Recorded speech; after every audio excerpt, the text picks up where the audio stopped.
Hello friends, मैं doctor Snigdha. Welcome to our channel. सर्दी के मौसम को हेल्थ बनाने का मौसम कहा जाता है क्योंकि सर्दी के मौसम में हमारा डाइजेस्टिव सिस्टम बेटर होता है और हम जो कुछ भी खाते हैं उसके न्यूट्रिएंट्स हमारे शरीर बेहतर तरीके से ऑब्जॉर्ब करते हैं, जिसकी वजह से हमारा स्वास्थ्य बेहतर हो जाता है। लेकिन कुछ बीमारियां ऐसी होती हैं जो सिर्फ सर्दियों के मौसम में होती हैं और सर्दी के बाद वो ख़त्म हो जाती हैं, लेकिन जब होती हैं तो हमें बहुत परेशान करती हैं। इनमें से हाथ पैर की उंगलियों का सूज जाना, उनका लाल हो जाना, उसमें खुजली होना और दर्द होना शामिल है। इसे चिलब्लेंस कहा जाता है। यह पुरुषों की तुलना में महिलाओं में ज़्यादा होता है।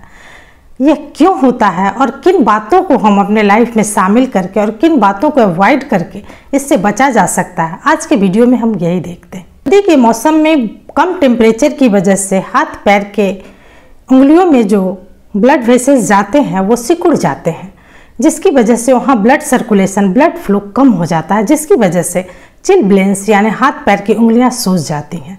चूँकि यह टेम्परेचर के कम होने की वजह से होता है, इसलिए अगर हम अपने शरीर का टेम्परेचर नॉर्मल रखें तो ये प्रॉब्लम नहीं होगी।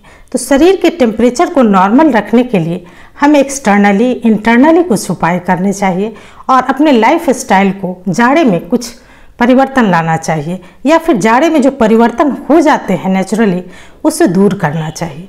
तो सबसे पहले हम एक्सटर्नली देखते हैं। चूँकि यह ठंड के मौसम में टेम्परेचर कम होने की वजह से होता है, इसलिए हम अपने शरीर के जो एक्सपोज्ड अंग है उसे ढक के रखें। जिन लोगों को ये परेशानी होती है उन्हें हमेशा अपने पैरों में मोजे पहन के रहना चाहिए, और जो लोग बाहर जाते हैं वो ठंडी हवा के संपर्क में आते हैं, एक्सपोज जो उनका फिंगर होता है, उंगलियों का जो फिंगर एक्सपोज रहता है उसमें दस्ताने पहन लें। इससे उनकी उंगलियां गर्म रहेंगी और ये प्रॉब्लम नहीं होगी। इसके साथ साथ जो फुटवेयर पहनते हैं वो कसी हुई नहीं होनी चाहिए, वो हमेशा आरामदायक पहने, क्योंकि सूजी हुई उंगलियों में अगर हम पहनेंगे कसी हुई चीज़ें तो वो और परेशान करेगी। इसके साथ ही पूरे शरीर में पूरे जाड़े के समय में हल्का गुनगुना सरसों तेल की मालिश करें, जिससे हमारा ब्लड फ्लो बना रहेगा और हमें ये परेशानी नहीं होगी। ये तो एक्सटर्नली हुई। और इंटरनली की बात करूं तो अपने शरीर को अंदर से गर्म रखने के लिए हमें दूध में हल्दी और काली मिर्च मिलाकर ज़रूर पीना चाहिए। अगर आपके आसपास कोई आयुर्वेदिक दुकान है या फिर अमेजोन से मंगा के आप शिलाजीत की कुछ बूंदें दूध के साथ ले सकते हैं। ये आपके शरीर को अंदर से गर्म रखेगा। इस तरह हम एक्सटर्नली और इंटरनली अपने शरीर को नॉर्मल टेम्परेचर पर रख सकते हैं।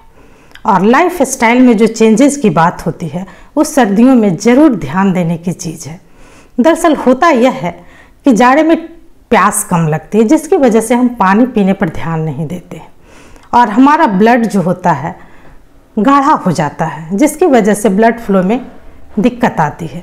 इसलिए हमें जाड़े के समय में भी 2-2.5 लीटर मिनिमम पानी ज़रूर पीना चाहिए। यदि ठंडा पानी पीने में ठीक नहीं लगता है तो उसे नॉर्मल टेम्परेचर पर लाकर पिएं, लेकिन 2 से 2.5 लीटर 24 घंटे में ध्यान रखकर ज़रूर पिएं। ये आपके ब्लड सर्कुलेशन को बेटर करेगा। इसके साथ ही सुबह के समय या दिन में जब भी मौका मिले धूप में बैठने की ज़रूर कोशिश करें। इससे आपका शरीर नेचुरली विटामिन डी से भी युक्त होगा और शरीर की सिकाई होगी, जिससे हमारे ब्लड वेसल नहीं सिकुड़ेंगे। और जाड़े के मौसम में हमें बैठे रहना, रजाई के अंदर बैठना बहुत अच्छा लगता है, लेकिन ये सेडेंट्री लाइफ हमारे ब्लड वेसल को बहुत ज़्यादा गर्माहट नहीं दे पाते। इसलिए अगर हम एक्सरसाइज करते हैं जाड़े में तो हमें बैठकर एक्सरसाइज करने के साथ साथ वॉकिंग ज़रूर करनी चाहिए। ये वॉकिंग जो होता है हमारे शरीर को एक्टिव रखता है।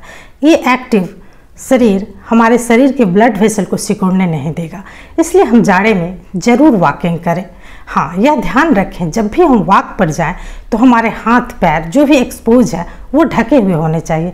प्रॉपर जूते और दस्ताने पहने होने चाहिए। टोपी और मफलर का यूज़ ज़रूर करें।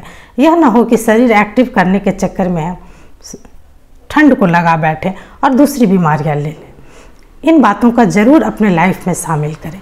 इससे होगा यह कि आपके शरीर का टेम्परेचर नॉर्मल रहेगा और ब्लड वेसल जो होते हैं वो सिकुड़ेंगे नहीं, और हमारे हाथ पैर की उंगलियों में जो ब्लड सर्कुलेशन है वो बेहतर रहेगा और हमें चिलब्लेंस या उंगलियों का सूजन और या लाल होना या उसमें दर्द होना यह नहीं होगा।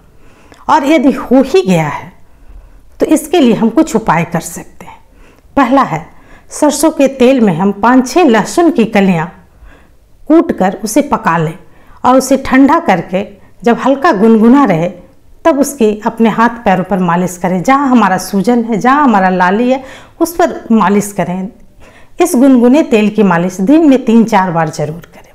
जाड़े में सलगम और मटर आता है। सलगम के छिलके और मटर के छिलके हटाकर सलगम और मटर को उबाल लें, अलग अलग उबाल सकते हैं, और इस पानी को आप अपने पैरों पर जरूर डालें या उसमें पैर डालकर उस पानी में पैर को रखकर आप सिकाई करें। ये आपको बहुत फ़ायदा करेगा।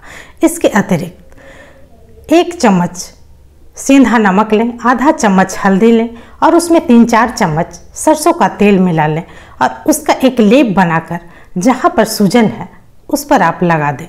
अगर आप इसे 3-4 बार लगाएंगे तो ये आपको फ़ायदा करेगा। इसके साथ जब आप रात में सोने जाएं तो हल्का गुनगुना सरसों का तेल से उसे मालिश कर उस पर मौजा पहन लें, उस पर सॉक्स डाल लें। इससे आपको बहुत राहत मिलेगा। 2-3 दिन के अंदर आपका ये प्रॉब्लम सॉल्व हो जाएगा। लेकिन यदि खुजली बहुत होती है और खुजली की वजह से वहाँ घाव हो गया है, ब्लिस्टर हो गया है, तो ऐसी स्थिति में आप डॉक्टर से ज़रूर संपर्क करें, क्योंकि खुला हुआ घाव इन्फेक्शन को दावत दे सकता है।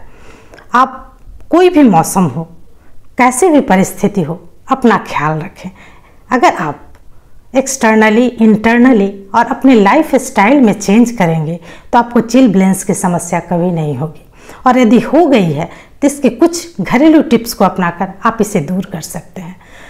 आप सर्दी के मौसम में भी खुश रह सकते हैं, स्वस्थ रह सकते हैं और मस्त रह सकते हैं। इन बातों का ध्यान रखें। खुश रहें, स्वस्थ रहें, मस्त रहें। धन्यवाद।